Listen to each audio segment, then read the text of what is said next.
El pasado 22 de octubre se conmemoró en Argentina el Día del Derecho a la Identidad. La conmemoración fue establecida en 2004 por el Congreso de la Nación Argentina mediante la Ley 26.001 en homenaje a la labor de abuelas de Plaza de Mayo, quienes desde 1977 buscan a sus nietos y nietas apropiadas en la última dictadura militar. Ese día fue elegido porque en ese año las abuelas comenzaron formalmente su búsqueda organizada, marcando así un inicio de una lucha por el derecho a la identidad de los niños y niñas desaparecidos. Pero además, el derecho a la identidad es un derecho humano fundamental que reconoce la importancia de que toda persona pueda saber quién es, ser reconocida como tal y vivir conforme a su propia identidad. En términos simples, significa que cada persona tiene derecho a tener y preservar los elementos que la identifican como individuo único dentro de una sociedad. Está contemplado este derecho en la Constitución Nacional, en su artículo 33, y en tratados internacionales, y también en el Código Civil y Comercial como un derecho personalísimo que hace a la dignidad de cada ser humano.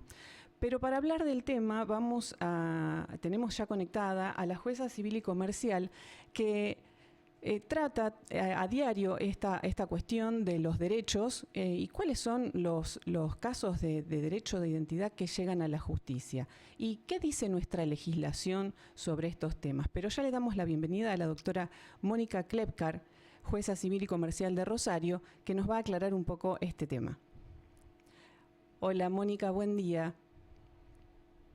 ¿Qué tal? ¿Cómo estás? ¿Me escucha? Sí, un poquito bajo, pero escuchamos. Ahora resolvemos aquí el retorno. Bueno, ¿qué tal? Muchas gracias por esta comunicación con Se Presume Culpable. Al contrario, gracias a ustedes. Bueno, Bueno, como sí. dijiste vos, el derecho a la identidad es un derecho humano fundamental. Em, viene reconocido de principios del siglo XX, ¿no es cierto? Primero incorporado por los pactos internacionales de derechos civiles y políticos y por la Convención de Derechos Humanos. Y en Argentina, este derecho a la identidad es especialmente importante por el proceso de la dictadura que vivimos, de 1976 a 1983. Y en esta cuestión es insoslayable la tarea que realizaron las abuelas de Plaza de Mayo, eh, tratando de que se reconozca el derecho a la identidad, porque en ese periodo se sufrieron los delitos de supresión de identidad, los delitos de secuestro de menores y apropiación ilegal de niños, con los cuales se suprimía la identidad y se vulneraba especialmente este derecho. Con lo cual, la labor que realizan las Madres de Plaza de Mayo fue especialmente tenida en cuenta cuando se realiza el para la Convención de los Derechos del Niño, que entra en vigor en 1990, y hay especialmente 3 artículos del derecho a la identidad que se lo identifican como los derechos argentinos, porque surgen de este trabajo que hacen las Madres de Plaza de Mayo, las madres y las abuelas de Plaza de Mayo. Sí. La Convención de los Derechos del Niño establecen específicamente el derecho a la identidad. Luego, esta convención es tomada en nuestra Constitución Nacional como derecho constitucional. Entonces, este derecho a la identidad, que es un derecho humano fundamental, también tiene rango constitucional por el artículo 75, inciso 22 e inciso 23, donde el Estado se compromete a realizar todas las actividades públicas necesarias para preservar y apuntalar este derecho. Bien. Sí, Y luego, sí. no, por legislación posterior, en el año 2005, surge la ley de protección integral de niñas, niños y adolescentes, que incorpora, o sea, que ratifica la convención y establece específicamente los derechos a la identidad, que son el derecho a la identidad, la garantía estatal que tiene el Estado de realizar la identificación y el derecho a la documentación. Y dentro de este derecho a la identidad que es como un conjunto, están el derecho al nombre, el derecho a la nacionalidad y especialmente el derecho a las relaciones familiares, a Claro. poder preservar las relaciones familiares según lo que sea posible dentro de la ley. Claro, claro, porque a veces esto se reduce solamente a, bueno, a la identidad de género o a los casos que están relacionados con la desaparición y la apropiación de nietos en la época de la dictadura. Pero es un poco más amplio, ¿no? El tema del derecho a la Es, identidad. es muchísimo más amplio. El derecho a la identidad nace desde el momento que nace la persona, que tiene derecho a que sea identificado y a ser inscripto. Ujú. Y cesa ese derecho con la muerte. Y ese derecho, además de ser a la identidad y a ser inscripto, a que se mantenga y que se respete, porque es la base que sostiene otros derechos. El Ujú. derecho a la identidad es la base que sostiene el derecho a tener tu propia cultura, a tener tu propia lengua, a tener tu nacionalidad, a tener tu educación, tus vínculos familiares, a tener tu propia idiosincrasia, tu propia historia. Todos son aspectos que hacen al derecho de identidad. Ujú. Y así, Incluso sí, el derecho a la libertad religiosa, la libertad de pensamiento, o sea, son claro. todos derechos que hacen a la identidad de la persona. Exacto. Y aunque parezca mentira, Mónica, como hablábamos previamente a la entrevista, en algunos casos hay personas que aún hoy en día, que pareciera impensado, pero llegan casos de personas sin documentación, sin DNI. Sí, la verdad que es sorprendente, pero llegan esos casos. No son Ujú, muchos, eh, pero tampoco son pocos. ujú. Y son llamativos cuando son personas mayores de edad, cuando son personas mayores o que nacieron con anterioridad a 1995. A 1995 surge otra ley donde se establecen mayores recaudos para establecer el vínculo del nacimiento entre la madre y el hijo. Eh, Sí. no obstante lo cual, existen estos casos sorprendentes donde hay personas mayores de edad que no cuentan eh, con documentación. Según la ley de registro civil, los padres tienen un periodo de tiempo de obligación para realizar la inscripción y si no cumplen con ese periodo de tiempo, luego hay un periodo como de oficio que puede realizarlo el Estado, pero transcurrido el cual se debe solicitar autorización al juez para que se haga la inscripción, Ujú.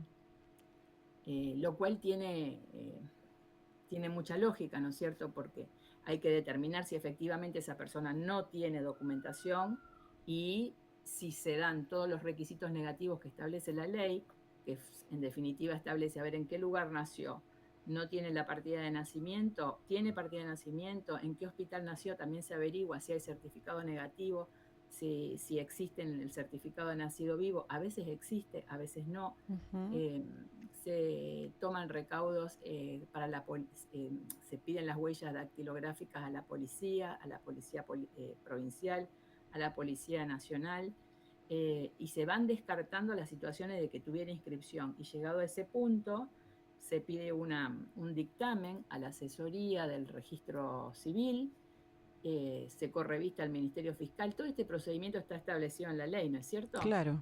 Y y cuando se llega a la conclusión de que no tiene el documento, es el juez el que ordena que se le otorgue eh, la La identidad. documentación correspondiente. Claro. Y qué sucede cuando una persona no tiene DNI? ¿Qué implicancias tiene en la vida cotidiana, no? No tener documentación, no tener identidad, no existís Vos fíjate que prácticamente. el hecho de estar indocumentado es estar fuera del sistema. Ujú. Y no solamente estar fuera del sistema, sino que te impide el acceso o la permanencia al sistema educativo, al sistema de acceso a planes sociales o al sistema de acceso de salud pública. Y no solamente que te impide este acceso o te lo restringe, sino que también se crea como un terreno propicio para la delincuencia, la trata de personas. Al no tener documento, no existe, o sea, no está Claro, registrada claro. para la trata de personas, para el tráfico sexual. O sea, es realmente no tener documentación significa una vulneración total al derecho de identidad. Claro. Y ¿Cuáles son, no sé si tenés algún caso presente que te haya marcado, que te haya llamado la atención, y cuáles son las causas por las cuales estas personas no llegan a no tener documentación? Generalmente hay algún patrón en particular que observes en esos casos, aunque no sean muchos. Ya una sola persona que no tenga DNI es muchísimo, me parece, por este hecho, ¿no? De ser, no existir prácticamente y no tener ningún otro derecho. Recuerdo particularmente el caso de una señora que no recordaba el año de nacimiento, o sea, recordaba que nació en el 88 o en el 89, pero no sabía en qué fecha había nacido, o sea, había nacido, en cuál año, con lo cual también se dificultó la búsqueda de la documentación, porque había que pedir al hospital, bueno, a ver, registre revise todos sus registros de tal fecha y tal fecha en este año, y de tal fecha y tal fecha en este otro año. Uh-huh. Y no saber tampoco la persona, o sea, ni conocer quiénes eran sus padres como para poder preguntar o en qué fecha nací. O sea, realmente son situaciones de extrema vulnerabilidad, Uh-huh. donde el Estado tiene que participar y nosotros como funcionarios colaborar de la manera máxima posible para lograr enmendar esa situación lo antes posible. Uh-huh. De todas formas, hay que tener en cuenta que en el caso de personas mayores, o sea, hay que distinguir si son niños o si son mayores de edad. Si son niños, el Estado puede actuar de forma oficiosa. Si son mayores de edad, siempre hay que ser respetuoso de todas las decisiones y las velocidades. A veces la gente no insta el sistema de justicia para que nosotros podamos dar esa respuesta. Claro. Sí, sí, sí. ¿En qué casos se puede dar el cambio de identidad? Por ejemplo, hay personas que se quieren cambiar el apellido o, bueno, por la cuestión de género, puntualmente, que se quieren cambiar el nombre, bueno, porque una cuestión de percepción de un género diferente al biológico al momento de nacer. Pero hay otras situaciones, ¿no? Como padres abandónicos, por ejemplo. ¿Se dan esos casos también? Sí, esos casos se dan muchísimo, muchísimo más que el caso de inscripciones tardías. Lo que hablábamos antes son inscripciones tardías, Uh-huh. que son las que ordena el juez para que realice el registro civil por falta de documentación. Pero el caso de cambio de apellido o cambio de nombre se da muchísimo. El cambio de nombre se da mayormente por la situación de cambio de género. La Uh-huh. persona siente una identificación con otro tipo de género, ya su nombre no lo identifica y por lo tanto va al juez con una justa causa. También se sigue el procedimiento que establece la ley, se publican edictos, haciendo conocer para ver si hay oposición a esta situación. Se requieren informes a los registros, al registro de la propiedad, al registro, como para ver que realmente ese cambio de nombre corresponda a la petición y al deseo de la persona y no por una intención, por una mala intención, ¿no es cierto? Yo te comentaba antes, cuando es por cambio de género hay muchas veces que la persona no se siente identificado con el nombre, es decir, que le pusieron sus padres, y si ya no quiere llamarse Pedro y bueno, quiere llamarse Zaira o París. Claro. Con las justas causas y acreditando el procedimiento que establece la ley, el juez puede autorizar el cambio. Uh-huh. Y lo mismo sucede, se da mucho el pedido de cambio de apellido. Cuando personas no se sienten identificadas con el apellido que portan porque corresponde a un progenitor que no estuvo presente o al que desconocen directamente. Uh-huh. Entonces piden que se suprima el apellido del progenitor y que se los identifique con el apellido del progenitor que estuvo presente o de la persona que efectivamente ellos sienten que es su apellido. También se siguen los procedimientos correspondientes, se establece que ese es el apellido con el que se lo conoce, se pide el dictamen al Ministerio Público Fiscal y bueno, a la asesoría del registro civil, y cuando se confirma el trámite y que corresponde al derecho, el juez ordena el cambio. Uh-huh. ¿Hay casos en los que una persona por ahí quiere hacerse pasar por otra o como hay usurpación de títulos, por ejemplo, usurpación de identidad? ¿Puede darse eso o no? Sí, debe haber, supongo. Lo que Mm, pasa, en mi área es civil y comercial. Nosotros verificamos que efectivamente la persona que venga a pedirla tenga el derecho. ujú, Y siempre que se hizo hasta ahora, no recuerdo haberlo denegado. ujú, Sí recuerdo situaciones de apelación en la Cámara, pero en cuestiones de lo que vos me estás preguntando es un delito. ujú. Y yo en el ejercicio de mi función no he detectado esto, que venga Claro. alguien pues, como con un delito. Ujú. Si existiera el delito, entonces el Sí, Ministerio ya Público pasa Fiscal tendrá que a otro denunciarlo ante el fuero. juez competente. Claro, claro, claro. Bueno, qué tema, ¿no? Y bueno, no sé si te queda algo más para remarcar sobre este derecho tan importante, ¿no? Que es, de hecho, el Código Civil y Comercial lo plantea en su capítulo de derechos personalísimos, ¿no? Y totalmente inherente a la persona. Que- Sí, vos fíjate que el Código Civil y Comercial expresamente, si bien no lo menciona expresamente como derecho a la Ujú, identidad, lo menciona como una manifestación de la dignidad de la persona claro. y por eso le da la opción de reclamar daños y perjuicios cuando ese derecho se ve vulnerado. Ujú.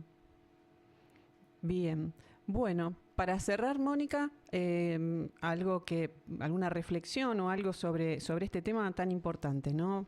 Y en esta fecha. Y bueno, que por ahí no se reduzca solamente a esto, ¿no? Que tiene que ver con los nietos y nietas que fueron apropiados o con solo el derecho a la identidad de género, sino a un derecho mucho más amplio que abarca muchos otros aspectos de la dignidad humana.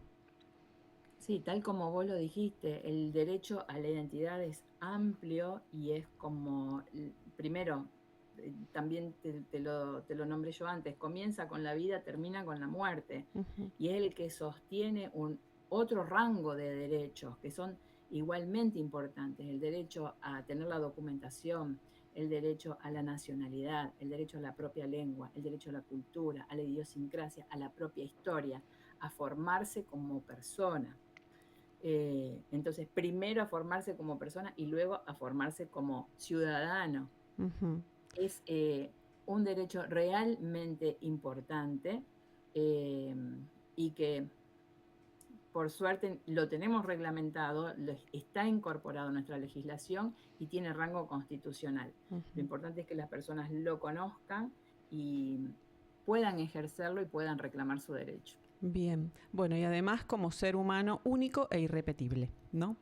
También es un poco eso. Bueno, Mónica, muchísimas gracias por esta comunicación con Se Presume Culpable y por tu aporte. ¿Eh? Al contrario, gracias a vos. Bueno, que tengas buenos días. Muchas gracias. Igualmente.